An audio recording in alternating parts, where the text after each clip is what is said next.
我真是万万没想到，将红薯丢进破壁机中，1分钟就能做出纯正的红薯淀粉，不用蒸也不用煮，简直是太方便了。而且我们自己在家做，真材实料，吃起来也更加的安全、卫生、放心。那下面就跟着我的视频一起来看一下这红薯淀粉究竟是如何制作而成的吧。首先，我们先要准备一些红薯。买回的红薯最好呢，先给它放置1个礼拜左右，把红薯放置一段时间之后，淀粉会更多。接着我们先将这些红薯给它清洗一下，避免在一会儿削皮的时候，表皮的一些脏东西、泥土之类的污染掉里面的果肉。清洗的时候往里面放上一些食盐，再来上一些小苏打，这样的话洗就会更加干净啦。倒入清水之后，用手使劲搓一搓，如果泥土比较多的话，您可以用个小毛刷给它刷一刷。将上面的脏东西全部清除干净之后，我们再用流动的清水或者清水再给它漂洗一次，这样我们就可以继续加工了。将红薯彻底洗净之后，用刮皮刀刮掉表面的皮，之后将两头也给它切掉，两头部分呢筋比较多，处理的时候也会有很多的纤维。红薯这种食材，一般情况下我们都是拿它当做主食来食用，但其实呢，它的做法也是非常多的。我们可以用它来做馅儿，红薯泥、紫薯泥、芋泥都是非常好的月饼或者甜点包的馅料。另外，用它煮粥、煲汤或者做拔丝地瓜，用它来切成片涮火锅也是非常不错的。饭店里经常可以吃到的芝士红薯，奶茶店可以点到的芋圆，都是用它制作而成的。将红薯全部切成片之后，将其放入破壁机中。家里没有破壁机的，你也可以选用绞肉机、蔬菜料理机，都是可以使用的。只不过用破壁机搅打的更加细腻。红薯一定要先给它切成片，否则的话，在搅打的过程中，由于块比较大，时间呢会比较长。红薯全部放进去之后，再往里面加入一些清水，水量没过红薯就可以，但是切记也不要加的太多。加好水之后，盖上破壁机的盖子，将其启动，搅打成红薯泥。搅打的这个步骤看起来就十分的解压。像是红薯啊、土豆或者是豆子类的，一定要选择这种静音的破壁机，不然的话，您搅打的时候声音就会特别大。而选择这种既静音又能加个静音罩的，就算小宝宝在家里面午睡都不用担心。搅打好之后，将这些红薯泥连同水一起倒入盆中，而且盆子里面一定要铺上一张纱布，我们需要把这些搅打好的红薯渣给它过滤出来，只留下下面的淀粉。看一下搅打好之后，这个颜色非常漂亮。今天我们准备的红薯大概有3斤左右，前后呢需要2次搅打。之后将这些搅打好的红薯泥全部放入盆中，提起纱布的4个角，将这些渣子全部给它过滤出来。提起之后可以看到下面的这个水还是非常多的，用手使劲拧一拧，把这些红薯渣里面的水分全部给它拧出来。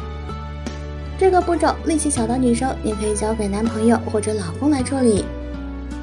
把里面的水分挤干之后，这个红薯渣也千万不要丢，我们将其放入一个盆中，之后往里面再次加入清水，把里面的淀粉物质再次洗出来。前后我们大概需要用清水给它洗2次，这样才能够保证把里面的淀粉全部都给它洗出来，不会造成浪费。洗到下面的水变得特别浑浊的样子就可以了。接着再次重复之前的步骤，把水分先给它挤出来。而挤好之后，这些红薯渣放到一旁，下面挤出来的水和第1次的水先给它倒在一起。第3遍洗的时候，就会发现这个水比之前2次都要清澈一些，洗了很长时间都不会出现那么浓的样子了。洗好之后，红薯渣扔到一旁，水呢和前2次的倒在一起。接下来我们就不用管它啦，把这盆水放到一旁沉淀大概3个小时以上，这样才能够把里面的淀粉物质全部让它沉淀下去。而这个纱布里面的红薯渣也千万不要浪费，我们可以加上一些鸡蛋，加上一些面粉，做成红薯饼，也可以把它上锅蒸熟之后做成红薯馅料。家里面有小鸡小鸭的，也可以喂鸡、喂鸭、喂兔子、喂猪之类的。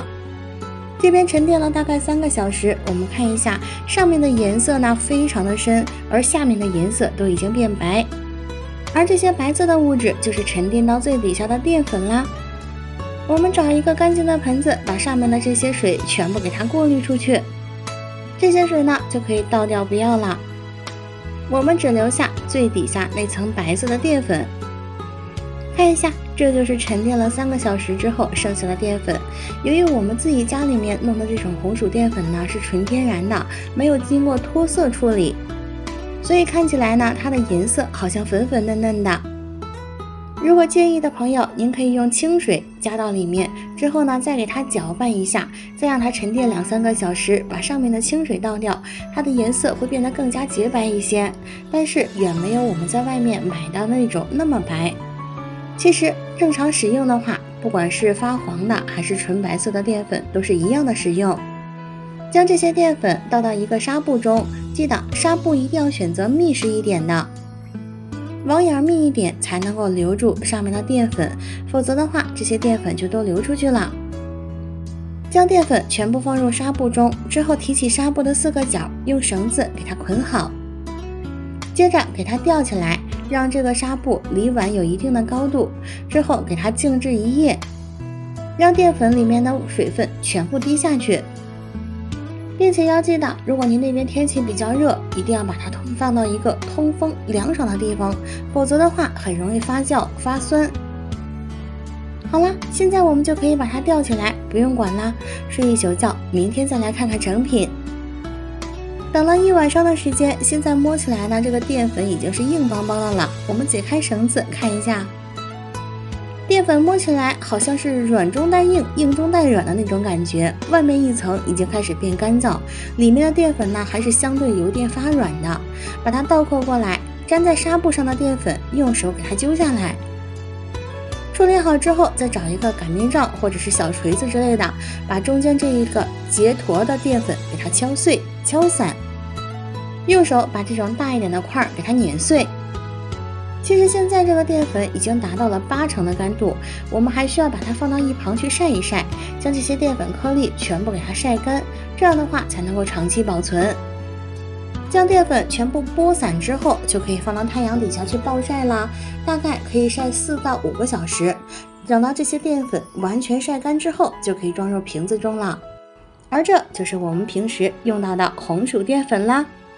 制作方法是不是超级简单呢？